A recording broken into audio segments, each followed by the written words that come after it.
Hey, what is up, guys? It's your boy Chad or Gingerbread Man here.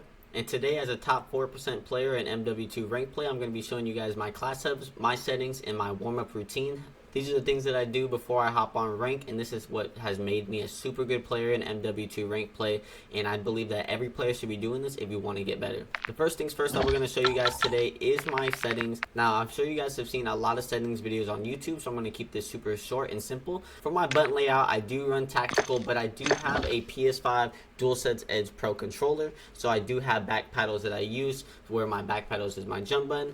For sensitivity, I play on 7.7. This is where all the pros play on, and I recommend that everybody either plays on 6.6 or 7.7. For the ADS sensitivity multiplier, a lot of people play on 1, but in my personal opinion, 0.9 has been so impactful for me recently. And honestly, 1 is not bad, but if you want to hit all your shots, then you want to use 0.9.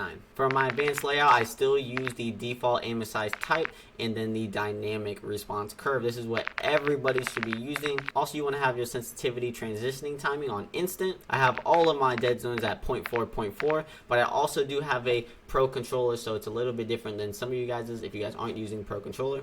As far as my controller goes, for anybody asking, I do have the hair trigger stops, and then if you guys are wondering, I have on my left analog stick a dome stick. On my right analog sticks, I do use a grip. Not a control freak, just because me personally, I don't like control freaks. I think they're too high, or some of them are too low, and they feel a bit wonky. In my personal opinion, these tiny little grippy pads is all you need to give you that little boost. You guys can buy them on GameStop or whatever. In my personal opinion, the PS5 controller is kind of slippery, so having a grip like this super helps me out a lot. As far as my classes, I only use 6 classes when I play MW rank play, but if I'm being honest with you, I only use 3. The 3 that I would say I use is the VAS MP7 and the TAC 56, but I do have different variants on different game modes, objective game modes, and different play styles I like to play, because in rank play you want to be able to counter different teams or also play a part for your own team.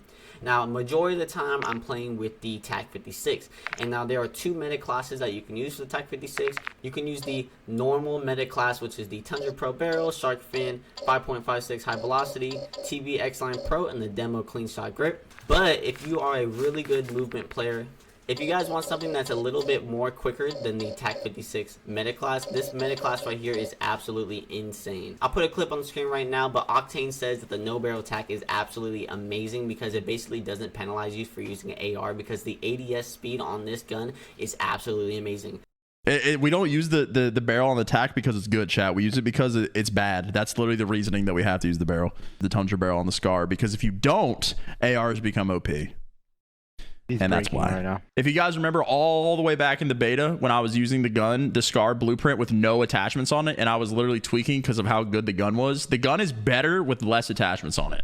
But we're forced to use the Tundra barrel because subs will scream at us about our gun being too good and too mobile if we don't use the barrel, which gives us slower ADS speed and sprint speed. So what you guys want to use is still the same 4 meta attachments that you guys want to use on the regular TAC 56 class, but instead of having that clunky barrel that gets rid of your ADS speed, you want to go ahead and put a muzzle on it. Now, the muzzle still does decrease your aim down sight speed, but it does not decrease it as much as the barrel do.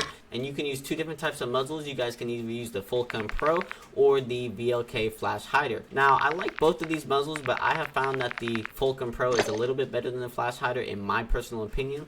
Now, for those who are wondering what the damage range fall off is for the TAC 56 with no barrels, I will say that it is a tiny bit less damage, and I'll show you guys right now. It's really for those AR players that have really good movement, that can run around the map, putting themselves in really good situations. And I'm talking about short to medium range gunfights. Now, if you are a type of AR player that likes to split the map in half and play those super long gunfights, then I will recommend the barrel to still be your go-to, just because you won't need that ADS speed penalizer. But if you're an AR player that moves around the map super quickly, then this no barrel TAC is the one for you. Still 3 shots in the very beginning, 3 shots to kill, and for the second bot, it's about 4 shots. And for the normal barrel TAC, it is still 3 shots to kill, but the one difference about the barrel TAC, it is 3 shots to kill at medium range. So it's 3 shots to kill the short bot, 3 shots to kill the medium bot, and then for the very last bot, it is 1, 2, 3, 4 shots to kill.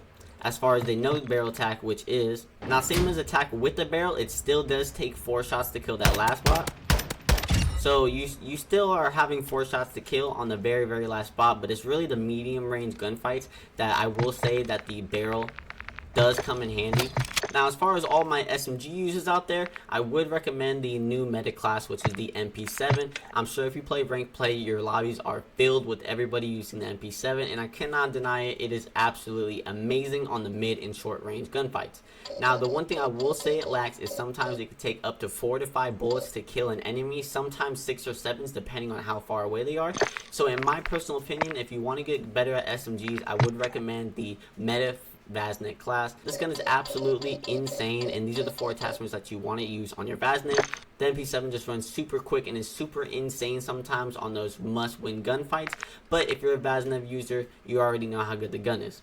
Now, as far as my sniping goes, I like to use the MCPR for search and destroy. If you're using a sniper during hardpoint or respawn, you're absolutely insane. It still has a super quick ADS speed, and you absolutely don't get a lot of hit markers like you would on the SPX. For all those snipers out there who love the snipe during search and destroy, this is the sniper for you. 5-round mag, cheetah grip, merc stock, and then SPX scope. You don't want to put anything else on it, or it was going to penalize the damage range or ADS speed. Okay, next we're going to go ahead and talk about the bot warm-up that you guys want to do. Just like in any sport that you guys want to play, you guys need to practice your shots or you're not going to get any better. So I'm going to show you guys my routine that I do every single day before I hop on ranked play. This has made me a better ranked play player when it is my accuracy, performance, or movement. What you guys want to do is you guys want to go to private match lobby and put it on team deathmatch. The first map I like to warm up on is shipment. You want to go ahead and put 6 bots on the screen. And then for the time limit, obviously you want to put this up to 45. And then I like to put the bots at 400. Go ahead and start the lobby, and I'll show you guys my routine. So what you guys want to do is make sure that when you hit a private match, you guys want to have the same exact class that you're going to use in ranked play. It obviously makes the most sense. You want to use the same gun that you're going to be using in ranked play and the same attachments. Now, there's 3 different types of warm-ups that I like to do when I warm up the bots. The first thing is accuracy. You want to train yourself to kill the bots between 3 to 4 Stable shots 1, you're cleared hot. because you don't want to be missing a lot of bullets, and it's a great way to exercise conserving your ammo. The second thing I like to do is practicing your movement, and I'll show you guys how we do that. And the third thing I like to call is rampage mode. We'll get into that in a second. What I like to do is run around the map for a bit just so that you can get all the bots out of clunkiness. And then after that, you want to go ahead and practice your 3 to 4 shots. I like to personally try to hit headshots only while I'm practicing. So make sure you guys are aiming towards the head and practicing. Now, it's going to be a little bit weird at first to only try to kill them with 3 to 4 bullets. And there's going to be some times where you kind of take your gun away and stop shooting. You want to go ahead and try to only kill them with 3 to 4 bullets, just so that you can really practice your accuracy. So after you guys finish about 100 bots of only trying to kill them with 3 to 4 bullets, just trying to be as accurate as possible, the second thing I want you guys to warm up on is your movement. And I'll tell you why that's super important and why we are playing shipment. When you guys talk about skill gap between players on MW2 ranked players, you see that people use a lot of movement. Now, there's great things like you can use, like going down on corners like this, or jump peeking as following, like this. Jump peeking really makes sure that the enemy, it surprises the enemy a lot, and you can kind of combine it to do. And what you can work on is try to be less seen while you jump peek like this, and you're shooting the bot and you jump up, you go straight to the head like that. So when you're working on it like this, so it's a 2-step process. You jump and then jump again. And you're going to hit the head a lot easier. Now, this is also something that you can do on short range. So run, jump twice, you're going to hit the head. Run, jump twice, and it's going to go ahead and improve your accuracy a lot better. And you could still do this without doing a double jump as well. You can aim, and then as you guys can tell, as I'm firing up, it's allowing me to hit those headshots because my gun is already pointed at their chest, so that when I'm jumping, it instantly locks onto their head.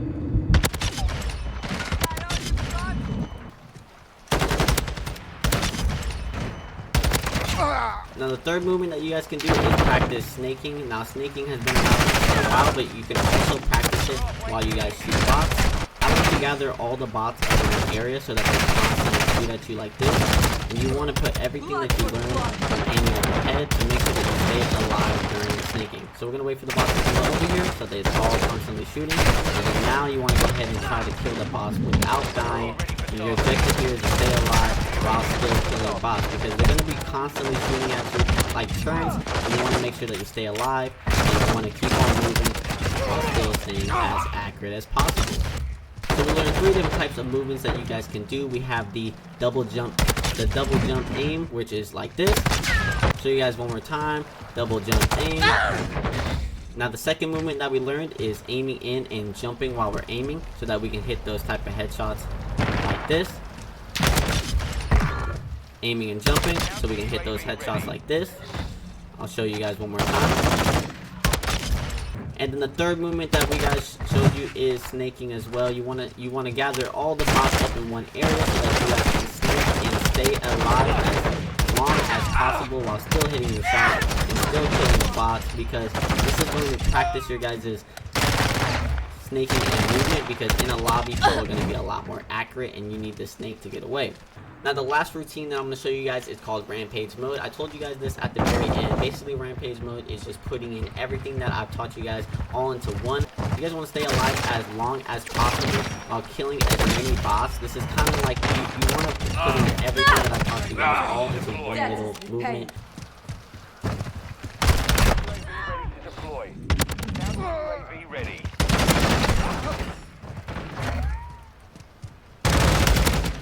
Sentry available.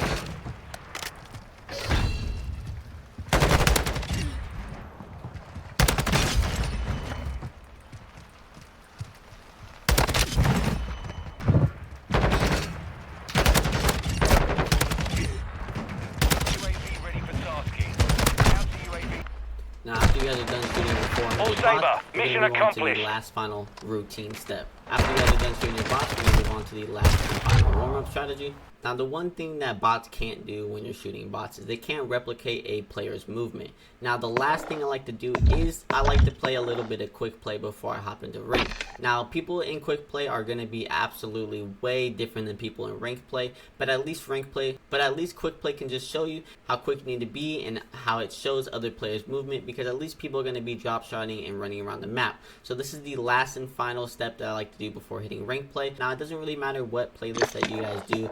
I recommend just straight team deathmatch, so you guys don't have to worry about any objectives or anything like that. So run a couple team deathmatch and play against real life people before you hop into rank play. And that is what has helped me reach Crimson. Every single day I hop on, I shoot the bots and I play quick play public match, and before I hop on rank play, just because in every single game you want to win on rank play and you don't want to start off cold, you don't want to start off not warmed up, because just like any sport, you want to make sure you practice before you hop on. And every time I hop on ranked play, as you guys can tell, I drop a lot of kills because I am warmed up and ready. You see a lot of people losing matches because they're like, oh, it's my first game on, and they're warming up as they play ranked. I personally don't like to warm up while they play ranked mode, especially when you get into the higher divisions when people are already 6-7 games deep into the games and you're just starting off. But anyways guys, those are my settings, my classes, and my warm-up routine that I use to reach Crimson rank on MW2 rank play. Hope you guys enjoyed this video, and hopefully you guys are getting better at MW2 rank. Hopefully I showed you guys a little bit of better warm-up routines that you guys can use out there to get better. I'm Chad, or Gingerbread Man. Peace out.